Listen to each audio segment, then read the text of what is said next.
안녕하십니까. 2024년 기출뽀개기 해설 시간입니다. 자, 이 기출뽀개기 해설 강의는 효과적으로 들으시려면 가장 효과적인 게 첫째, 내가 오늘 진도 나가고 싶은 부분이 있을 거 아닙니까? 그 부분까지 기본 이론 강의를 한번 들으세요. 물론 이제 제 민법 기본 이론 강의가 아직 업로드가 안 됐죠. 곧 오늘 업로드 될 겁니다. 어쨌든 내가 오늘 어디까지 풀어야 되겠다 생각하고 있는 부분에 이론 강의를 한번 들으시고, 혹시 이거 못 들으신 분들은 괜찮습니다. 들으면 좋은데 어쨌든 문제를 꼭 풀어보시고 먼저, 그다음에 해설을 보지 마시고 해설 강의를 들으세요. 해설 강의를 들으신 다음에 기출뽀개기 보면 이제 문제편하고 해설편이 따로 있잖아요. 그 해설편에 가면 문제가 있고 밑에 해설이 있어요. 그리고 정리된 부분이 있습니다. 요거를 꼼꼼히 한번 읽어보세요. 그 다음 여러분이 문제를 미리 풀을 때 하고요, 제가 문제를 풀어드릴 때 하고 그 방법이 좀 다를 거예요. 그거를 좀 생각을 해보시라는 거죠. 그런 식으로 활용을 하면 최소한의 노력으로 최대한의 효과를 보실 수 있습니다. 꼭 그렇게 해주시기 바랍니다. 특히 제가 해설을 해드릴 때는 지문 하나하나 이렇게 해설을 해드릴 거예요. 여러분들이 문제 풀 때와 제가 풀어드릴 때 차이가 있을 거예요. 아, 정환이 이렇게 푸네. 제가 푸는 방식을 좀 많이 여러분들이 여러분 걸로 만드셔야 돼요. 민법은 그런 식으로 해야 시간도 절약이 되고 그 다음에 조금 더 정확하게 답을 고를 수 있기 때문에 문제 푸는 훈련을 한다라고 생각하시고 제가 말씀드린 그 방법대로 좀 해주시기 바랍니다. 정리, 이론 강의 한번 듣고 안 되는 분들은 이거 빼버리고 문제 한번 풀고 그 다음에 바로 여러분들 해설을 먼저 읽지 마시고 이 강의를 듣고 그 다음에 이 해설편 한번 쫙 꼼꼼하게 읽어보시기 바랍니다. 그러면서 내가 문제 풀 때와 정환이가 문제 풀 때 차이가 뭔가 이런 걸 좀 염두에 두면서 봐주시면 되겠습니다. 꼭 좀 그렇게 해주세요. 미리 풀어보시는 거는 반드시 하셔야 됩니다. 자, 그러면 아까 해설편 맞죠? 해설편에 보면 문제가 있고 밑에 해설이 있어요. 해설이 있고 정리된 부분이 있습니다. 이 정리된 부분은 여러분들 기본서를 보지 않아도 충분히 커버할 수 있게끔 정리가 되어 있으니까 기출뽀개기만으로도 민법은 충분히 한 80점 이상 대비가 되니까 활용하시기 바랍니다. 그렇게.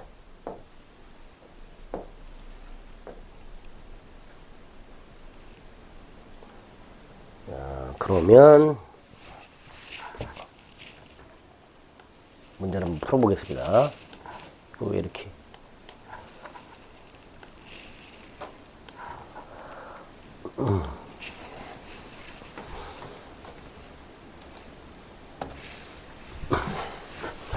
자, 이제 앞부분에 보면은 무슨 뭐 출제 경향 이런 거 있는데 다 아시죠? 이런 건 다 빼버리고요.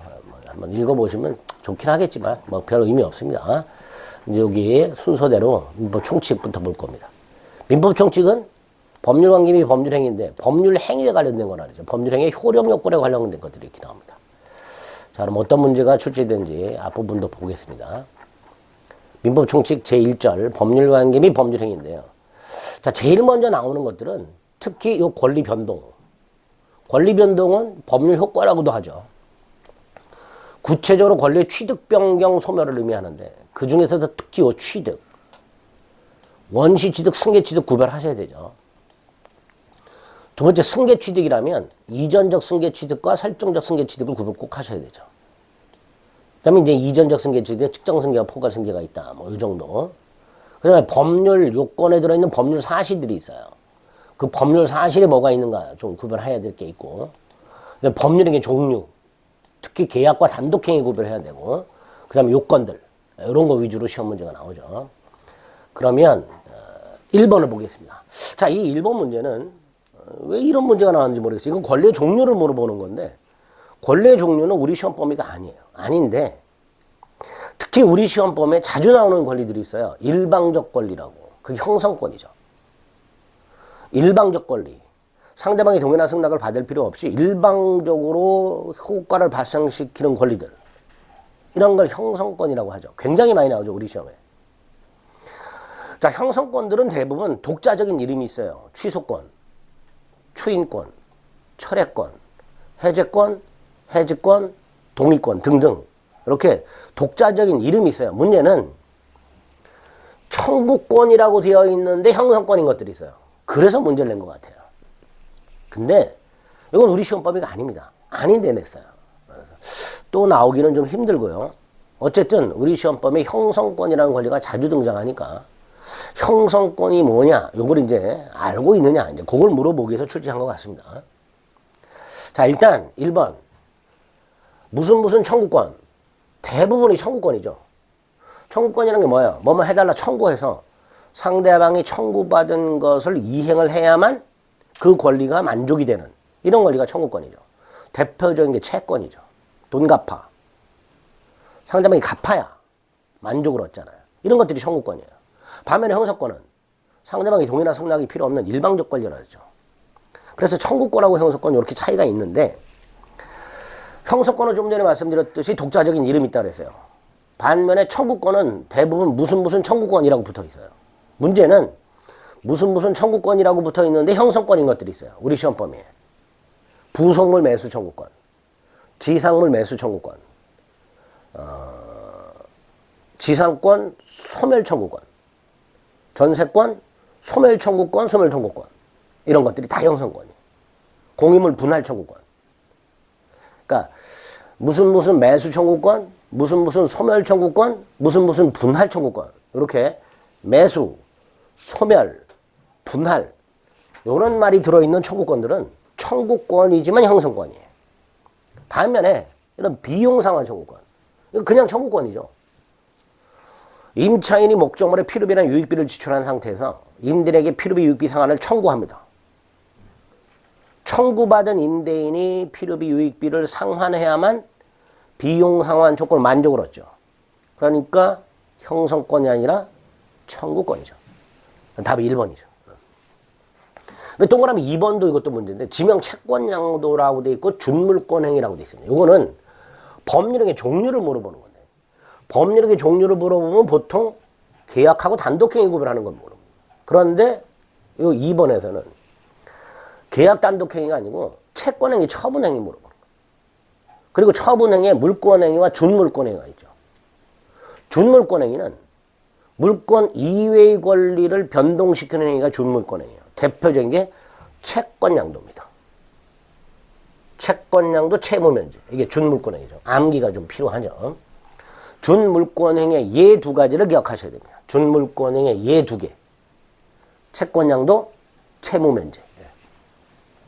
3번은 권리 취득과 관련된 거죠. 매매를 통한 소유권 취득은 뭐죠? 특정 승계 취득이죠. 점유 취득 시 완성으로 이유로 하는 소유권 취득은 뭐죠? 원시 취득이죠. 법률 규정에 한 소유권 취득. 그다음에 5번은 법률 사실 중에서 의사 표시하고 준법률행위 구별해야 되죠. 준법률행위 중에서 특히 의사의 통지와 관념의 통지 구별해야 되죠. 그리고 의사의 통지에 최고가 있다는 거 꼭 기억해달라고 그랬죠. 그거죠. 최고. 또 나왔어요. 아주 잘 나옵니다.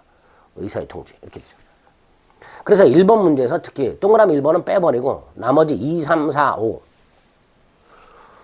3번 권리 변동 중에서 취득, 원시 취득, 승계 취득. 3번, 4번 원시 취득, 승계 취득 구별하는 거죠. 2번 법률행위 종류 중에서 채권행위, 처분행위, 처분행위가 다시 물권행위, 준물권행위 그 구별하는 거죠. 5번은 법률 사실, 의사표시와 준법률행위 구별, 준법률행위를 또다시 의사의 통지와 관념의 통지 구별. 늘 말씀드렸던 거죠.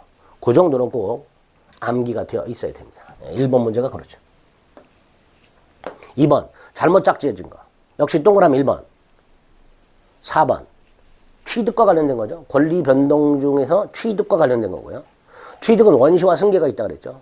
승계에 이전적과 설정적이 있다고 그랬죠. 그중에 동그라미 1번.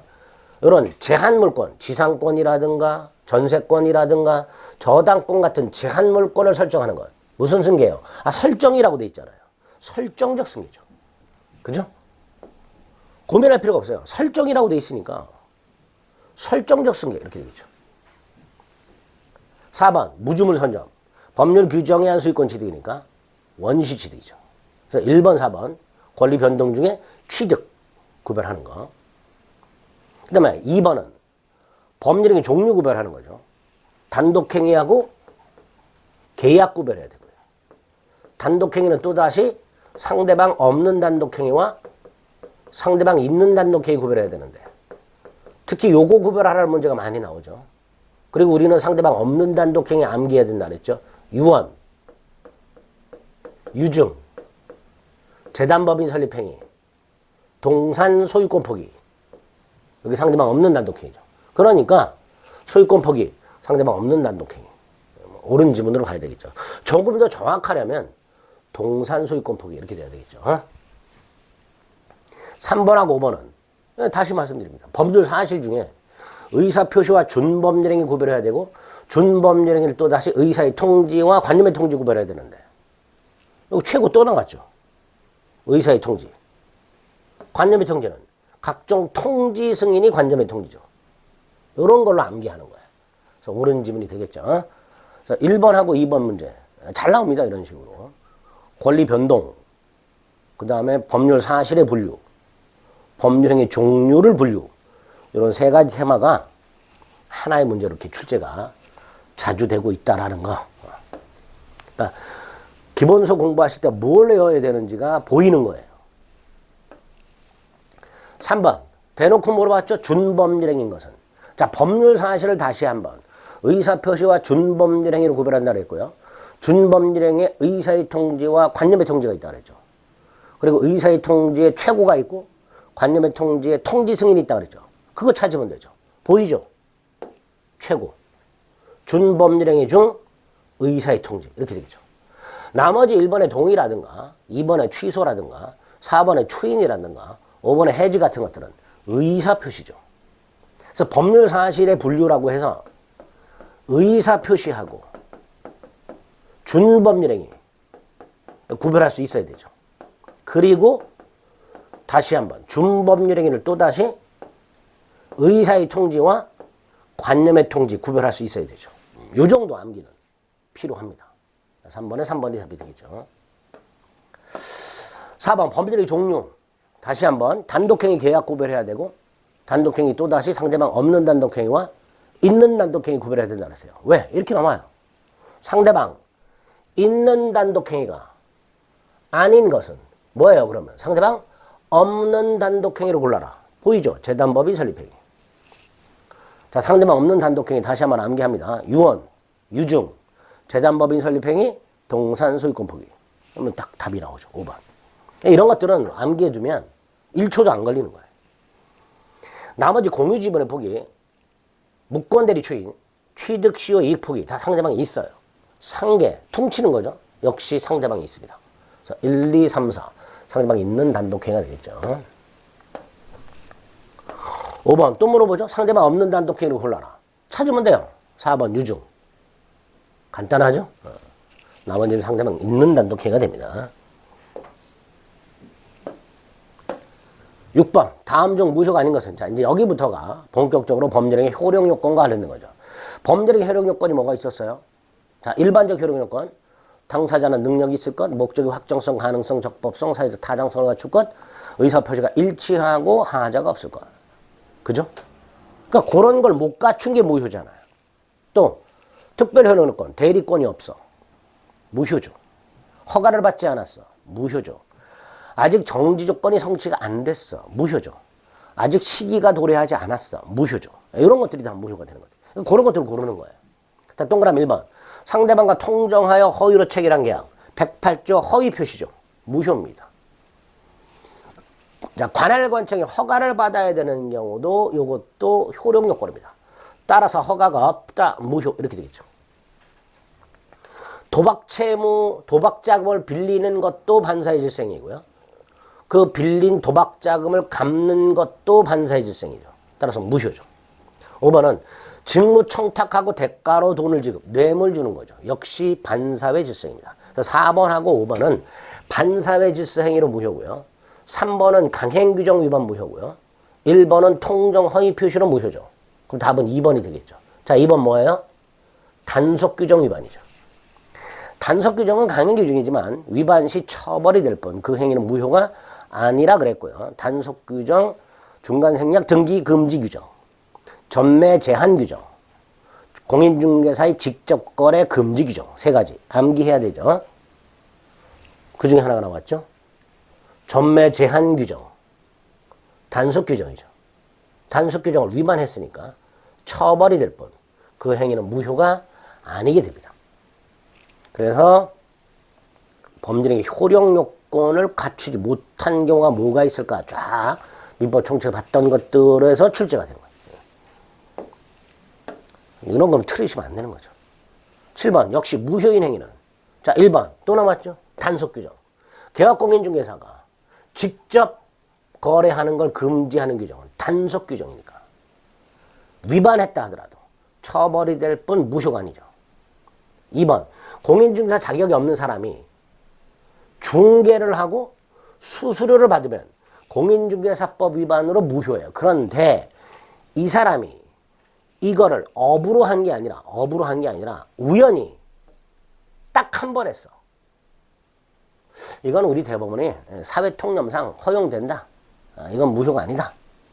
만약에 우연히 일회성으로가 아니고 업으로 했다. 이때는 무효가 되는 거예요. 근데 우연히 일회성으로 했으니까 유효입니다. 3번 민사사건 변호사와 체결된 성공보수약정이 있고요. 형사사건 성공보수약정이 있습니다. 자, 민사사건 성공보수약정은 유효고요. 형사사건 성공보수약정은 반사회 질서행위는 무효죠.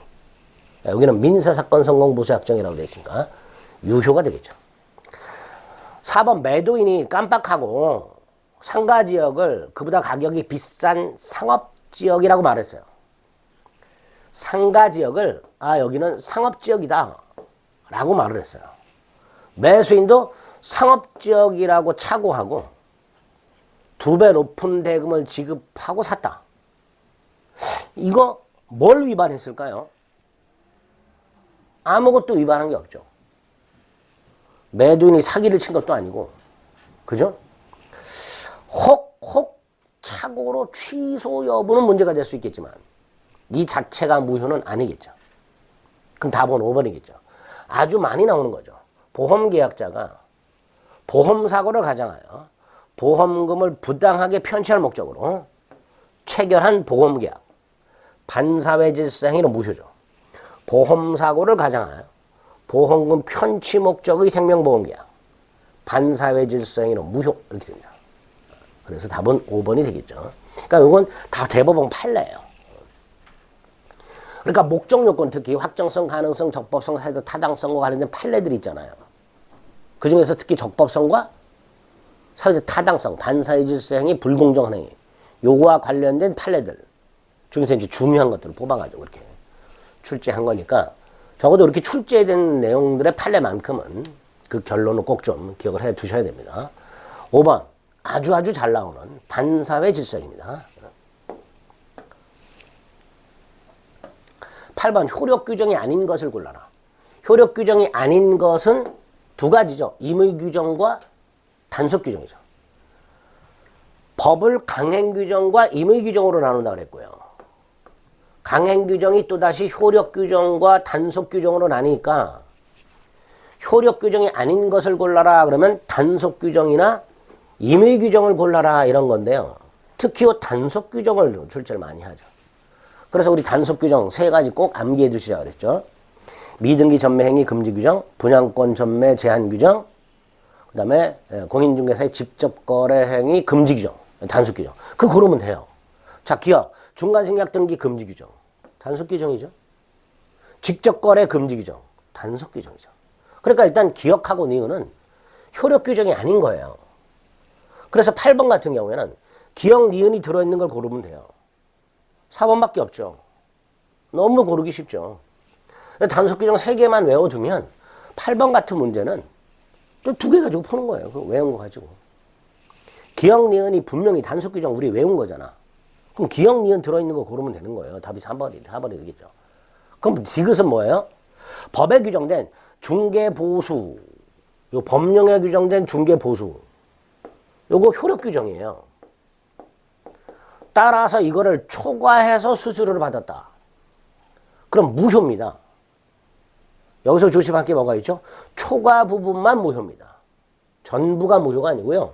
초과 부분만 무효. 그건 기억을 좀 해두셔야 되겠죠. 어쨌든 디귿은 효력 규정입니다.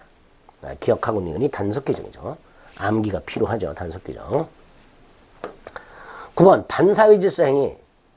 자, 반사회 질서 행위는 일단 반사회 질서 행위인지 아닌지와 관련된 대법원 판례들이 있어요. 그죠? 그중에 우리 반사회 질서 행위가 아닌 것들 외우고 있어야 된다고 그랬습니다. 자, 1번 반사회 질서 행위에 해당하는지 여부는 당연히 언제를 기준으로 해야 되는 거예요. 행위 당시를 기준하죠. 어떤 법률 행위가 효력 요건을 갖췄냐 못 갖췄냐는 기본적으로 대원칙이 행위 당시를 기준으로 판단하는 거예요. 그러니까 불공정한 행위 같은 경우도 현저한 불균형을 행위 당시를 기준으로 판단한다. 그죠? 행위 당시. 그 다음에 반사회 질서 행위 무효는 절대적 무효입니다. 절대적 무효는요, 누구든지 주장할 수 있어요. 누구든지 주장할 수 있다. 그게 2번이죠. 자, 2번 같은 것들은 그렇게 좀 낯설죠. 많이 보던 지문은 아니에요. 2번 같은 지문은 많이 보던 지문은 아니지만 출제가 됐으니까 아, 무효는 누구든지 주장할 수 있구나. 뭐하고 구별이 되냐면 취소는 특정한 취소권자만 취소할 수 있어요. 취소할 수 있는 행위는 누구든지 취소할 수 있는 게 아니라 특정한 자만 취소할 수 있어요. 반면에 무효는 누구든지 무효를 주장할 수 있습니다.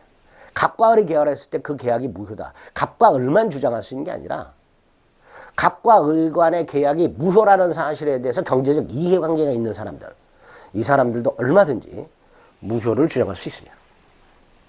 3번은 상식적인 거죠. 사회 질서라는 건 시대 상황에 따라 다르잖아요. 그러니까 어떠한 행위가 사회 질서에 반한다라는 판단은 시대 상황을 당연히 반영해야 되겠죠. 조선시대에 생각하고 있는 반사회 질서 행위와 고려시대에 생각하고 있는 반사회 질서 행위, 현대 생각하고 있는 반사회 질서 행위 다 다를 수 있단 말이에요. 그런 의미로 3번은 이해하시면 됩니다. 4번 나왔네요. 보험금을 부정 취득할 목적의 보험계약. 아까 봤죠? 반사회 질서 행위는 무효라고 그랬죠. 자, 5번.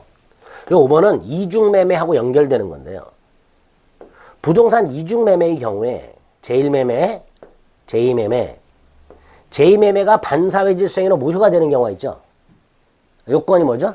매도인의 배임 행위와 제2매수인의 적극가담 행위죠. 두 번째, 만약에 제2매수인이 직접 제2매매 계약을 한 게 아니라 이 제2매수인의 대리인이 갑과 제2매매 계약을 했다. 이때 대리행위 경우에는 대리인을 기준으로 하자 여부를 판단한다 그랬죠.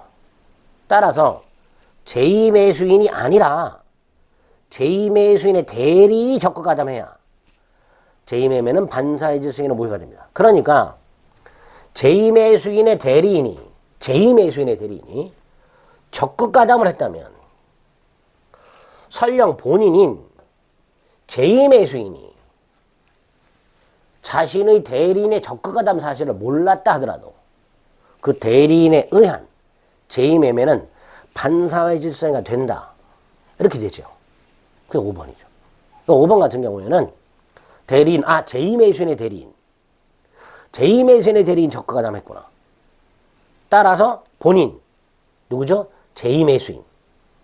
이 적극가담을 한 적이 없다 하더라도 대리인의 적극가담 사실을 몰랐다 하더라도 그 제2매매는 반사회 질서 행위로 무효가 된다. 기억해 두셔야 될 대법원 판례죠. 10번 반사회 질서 행위로 무효가 아닌 거. 자, 아닌 거 우리 외운 게 있어요. 대표적인 게 뭐예요? 5번 강제 집행을 면할 목적의 허위의 근저당권 설정 행위. 요거는 허위 표시로 무효죠. 반사회 질서 행위로 무효가 아니라 허위 표시로 무효라 했습니다. 꼭 암기하셔야 될 판례입니다.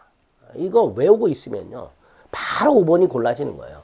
나머지 과도하게 중한 위약벌 약정, 도박자금 제공, 증언하면은 돈 주는데 그 돈이 통상적으로 인정되는 수준을 넘었어. 4번 또 남았죠. 뇌물 주는 거예요. 다 반사회 질서 행위로 무효가 되죠. 근데 이건 굳이 외울 필요가 없다고 그랬죠. 반사회 질서 행위 아닌 거. 자, 여 출제 포인트 보면 특효 강제평을 면할 목적의 허위의 근저당권 설정 행위, 법률행위 성립 과정에 강박이라는 불법적 방법이 사용된 경우, 이 두 개는 반드시 기억을 해두셔야 되죠. 더 있어요. 더 있는데 어쨌든 반사회 질서가 아닌 것들 위주로 암기해 두시면 10번 문제 충분히 5번 금방 골라냅니다. 11번도 마찬가지입니다. 반사회 질서 행위로 무효인 걸 몽땅 골라라. 자, 우리 아닌 거 걸러냅니다. 아닌 거 뭐가 있어요? 무허가 건물 임대 행위. 반사회 질서 행위 아니죠. 민사사건 성공 모수 약정. 반사회 질서 행위 아니죠. 그죠? 그러니까 기억하고 니은이, 기억하고 디귿이 반사회 질서 행위가 아닌 거예요. 그러니까 기억하고 디귿 들어있는 거 빼버려요. 기억하고 디귿 들어있는 거 빼버리면 니은하고 2번하고 3번만 남아요. 니은은 반사회 질서행위잖아요. 계속 나오잖아.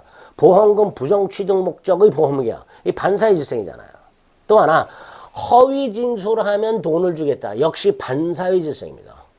허위 진술해주면 돈 주겠다. 이런 것들도 반사회 질서가 됩니다. 답은 니은, 리을 이렇게 골라주시면 되겠죠. 역시 반사회 질서행위 아닌 것들 암기해놨다가 골라내시면 됩니다. 12번도 마찬가지죠. 반사회 질서 행위에 해당해서 무효가 되는 걸 몽땅 골라라 그랬으니까 아닌 것 찾아냅니다. 보여요. 강박이라는 불법적 방법이 사용된 경우. 강제평을 면할 목적의 허위의 근저당권 설정 행위. 일단 기억, 니은 두 개는 반사회 질서 행위 아니죠. 그러면 기억, 니은 들어있는 거 반사회 질서 행위는 모두 고르라 그랬으니까 기억, 니은 들어있는 거 일단 빼버려요. 기억, 니은 들어있는 거. 그죠? 그럼 1번 아니면 2번이잖아요. 기억, 니은 들어있는 거 빼버리면. 근데 리얼을 봤더니 적극가담이 보여요. 키워드예요, 적극가담.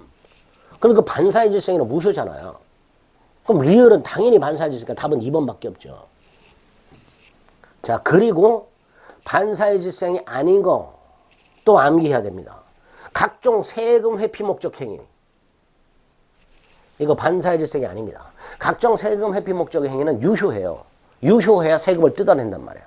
그래서 12번에서 이 세 가지 반사회 질서행위 아닌 거 반드시 암기하셔야 됩니다. 그리고 무허가 건물 임대 행위라든가 민사사건 성공 보수 약정. 역시 반사회 질서행위 아니죠. 암기하시는 거예요, 이렇게. 13번. 반사회적 행위가 아닌 것을, 아닌 거. 자, 1번, 1기억은 형사사건 성공 보수 약정이잖아요. 그러니까 이건 반사회 질서 행위죠. 그죠? 형사사건 성공 보수 약정은 반사회 질서 행위니까 기억 들어있는 걸 일단 다 빼야 되죠. 반사회 질서 행위 아닌 것 고르라 했으니까 답은 2번 아니면 4번이죠. 근데 2번에 디귿이 다 들어있죠. 디귿은 반사회 질서 행위가 아닌 거예요. 산모가 태아가 태어났을 때 상해를 입은 상태로 태어날 수 있잖아요. 그걸 대비해서 상해보험계약을 체결했다. 대법원 이거 얼마든지 할 수 있다. 이거 반사회 질서행위 아니다. 이렇게 되죠. 일단 디귿은 반사회 질서행위 아니죠. 이제 니은만 보면 되는데 비자금을 조성하는 것은 반사회적 행위입니다. 그런데 그렇게 조성된 비자금을 은닉, 양복 안주머니에 넣어두거나 또는 은행에 넣어두거나 그게 뭐야? 은닉하기서 보관하는 거죠. 이런 건 반사회 질서행위 아니죠. 비자금을 조성하는 건 반사회 질서행위지만 그렇게 조성된 비자금을 숨겨두는 거 이건 반사회 질서행위가 아닙니다. 은행에 넣어두는 거 그게 임치약정이에요. 은행 계좌에 넣어두는 거 이런 건 반사회 질서행위가 아니니까 결국 답은 니은 디귿 이렇게 되겠죠. 그래서 반사회 질서행위 아닌 거 2개 추가 암기합니다. 출제된 것들을 암기하시면 되는 거예요. 14번 부동산 이중매매네요. 자, 부동산 이중매매는 좀 시간을 설명이 필요하니까 시간을 좀 달리해서 살펴보도록 하겠습니다.